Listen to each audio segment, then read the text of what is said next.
Cine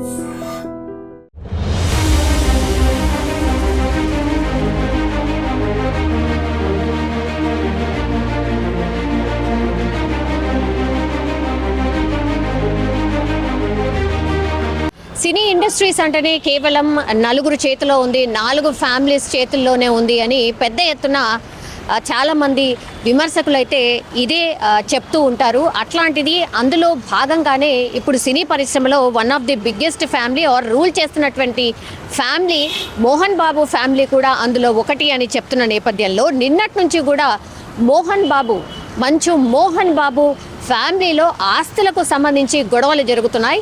and that Manchu Manoj and Mohan Babu మధ్య పెద్ద ఎత్తున గొడవలు జరుగుతున్నట్టుగా నిన్నటి నుంచి కూడా వార్తలు వచ్చిన నేపథ్యంలో అసలు ఈ చర్చకు దారితీసినటువంటి సిట్యుయేషన్ ఏంటంటే యాక్చువల్లీ మోహన్ బాబు మంచు మనోజ్ని వాళ్ళ ఇంటికి వెళ్ళి వాళ్ళ తండ్రి దగ్గరికి వెళ్ళి ఈ ఆస్తికి సంబంధించిన ఇష్యూ మాట్లాడడంతో మంచు మనోజ్ మీద మోహన్ బాబు చేయి చేసుకున్నారు. అట్లాగే మంచు మనోజ్కి సంబంధించిన అనుచరులు ఎవరైతే ఉంటారో వినయ్ అనే పేరు గల అనుచరుడు ఎవరైతే స్కూల్కి సంబంధించి and Mohan Babu personal secretary అని కూడా చెప్తున్నారు, ఆయన వాళ్ళందరూ కలిసి మనోజ్ మీద దాడి చేశారు, మనోజ్ని కొట్టారు అనేటువంటిది.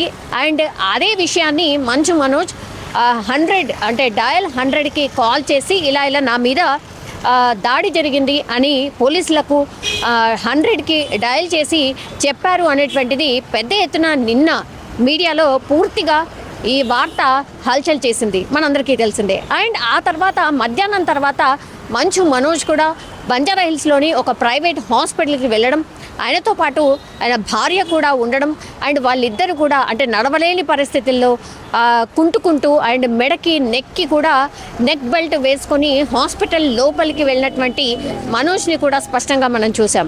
సో ఇంకా ఎప్పుడైతే ఈ వార్త మేబీ ఇది ఫేక్ ఏమో అని నిన్న మధ్యాహ్నం వరకు ఎవరైతే అనుకున్నారో ఒక్కసారి మనోజ్ హాస్పిటల్కి రావడం, నిజంగానే దెబ్బలు తగిలిన సిట్యుయేషన్లో మనోజ్ హాస్పిటల్ లోపలికి వెళ్ళడం, మనోజ్తో పాటు ఆయన భార్య ఉండడం, ఇదంతా కూడా చూసిన తర్వాత అప్పుడు కానీ కన్ఫర్మ్ కాలేదు. కానీ రీజన్ ఏంటి, నిజంగానే ఆస్తులకు సంబంధించిన గొడవ లేకపోతే ఇంకో గొడవ అనేది స్పష్టంగా తెలియాల్సిన అవసరం అయితే ఉంది. ఎందుకంటే అటు మంచు మోహన్ బాబు కావచ్చు, లేదంటే మంచు మనోజ్ కావచ్చు, వీళ్ళిద్దరు కూడా ఎవరు కూడా వెళ్ళి పోలీస్ స్టేషన్లో ఫిజికల్గా లెటర్ మీద కంప్లైంట్ ఇచ్చిన సిట్యుయేషన్ అయితే లేదు.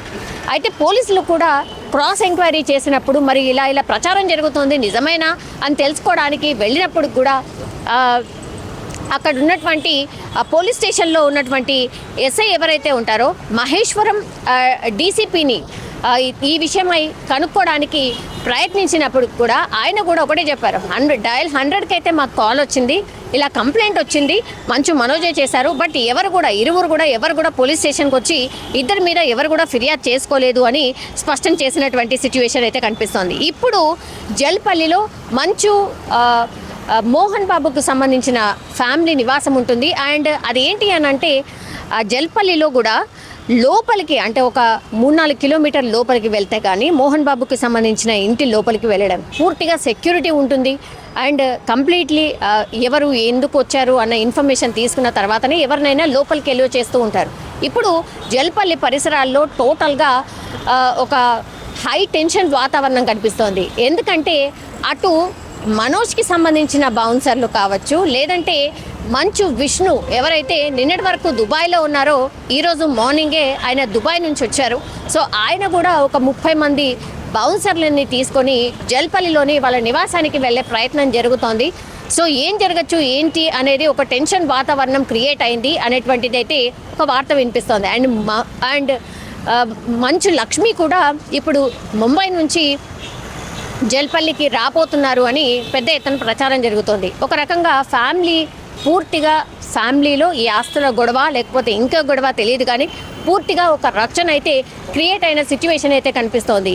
పెద్ద ఎత్తున చర్చ కూడా నడుస్తోంది. ఎందుకంటే ఈ అందరూ కూడా సినిమాకు ఫీల్డ్కి సంబంధించిన వాళ్ళందరికీ కూడా అభిమానులు ఉంటారు. వాళ్ళందరూ కూడా అసలు ఏం జరుగుతోంది, మోహన్ బాబు ఫ్యామిలీలో ఏం జరుగుతోంది అనేటువంటిది పెద్ద ఎత్తున చర్చ జరుగుతోంది. ఆసక్తిగా చూస్తున్నారు. యాజ్ వెల్ యాజ్ సినీ పరిశ్రమకు సంబంధించిన పెద్దలు కూడా అసలు ఏం జరుగుతుంది ఏంటి అనేది కనుక్కునే ప్రయత్నం అయితే జరుగుతున్న సిచ్యువేషన్ అయితే కనిపిస్తోంది. ఇప్పుడు జల్పల్లిలో పోటాపోటీగా బౌన్సర్లని దింపడం, ఆ తర్వాత మంచు మనోజ్ వర్సెస్ మంచు విష్ణు ఉండబోతోందా, మోహన్ బాబు నిజంగానే మంచు మనోజ్ని కొట్టారా?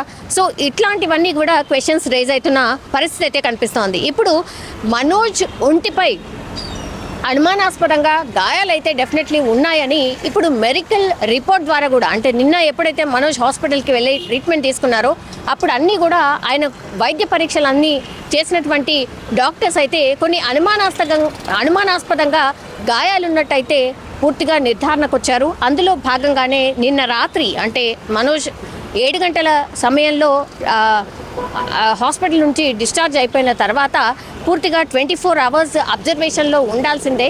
బికాజ్ హిడెన్ గాయాలు కూడా ఉన్నాయి, అంటే కనపడినటువంటి గాయాలు కూడా ఉన్నాయి. అండ్ మెడికల్ రిపోర్ట్ ప్రకారం అయితే ఇప్పుడు డాక్టర్స్ మెడికల్ రిపోర్ట్లో నిర్ధారించింది ఏంటి అంటే ఎడమవైపు ఉన్న భుజానికి గాయమైంది, మంచు మనోజ్ కుడివైపు భుజానికి ఫ్రాక్చర్ అయింది.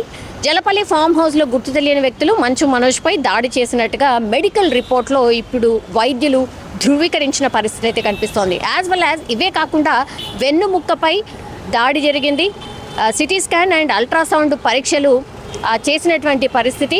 అండ్ ఇంకోటి ఏంటంటే పొట్ట, వెన్నపూస అండ్ నెక్కు కనిపించని గాయాలైనట్టు వైద్యులు తమ మెడికల్ రిపోర్ట్లో స్పష్టంగా చెప్పినటువంటి పరిస్థితి అయితే కనిపిస్తోంది. సో మనోజ్ ఏదైతే చెప్తున్నారో మోహన్ బాబే తనను కొట్టాడు, వాళ్ళ అనుచరులతోనే నన్ను కొట్టించాడు అనే వర్షన్ ఏదైతే వినిపిస్తున్నారో ఇప్పుడు నిజంగానే ఈ మెడికల్ రిపోర్ట్ అంటే ఇది పూర్తిగా ఆధారం కాబట్టి దీన్ని బేస్ చేసుకొని మంచు మనోజ్ వెళ్ళి మరి పోలీస్ స్టేషన్లో కంప్లైంట్ చేయబోతున్నారా, లేదంటే జల్పల్లికి ఇంత పెద్ద ఎత్తున అటువైపు ఇటువైపు 2 సైడ్స్ నుంచి బౌన్సర్లను ఎందుకని అక్కడికి తీసుకువెళ్తున్నారు, మళ్ళీ ఇంకో పెద్ద ఫైట్ జరగబోతోందా, మంచు మనోజ్ ఆరోపించినట్టుగా ఇంకో పెద్ద ఫైట్ జరగబోతోందా జల్పల్లిలో అనేది ఇప్పుడు పూర్తిగా అందరూ ఆసక్తిగా ఎదురు చూస్తున్న పరిస్థితి అయితే కనిపిస్తోంది. బట్ మోహన్ బాబు ఫ్యామిలీలో అయితే ఒక డిస్ప్యూట్ అయితే పెద్ద ఎత్తున నడుస్తోంది. మరి ఆస్తులకు సంబంధించి ఇంకా ఏ విషయం అనేది వాళ్ళు నోరు విప్పి చెప్తే కానీ తెలిసే సిచ్యువేషన్ అయితే కనిపించట్లేదు.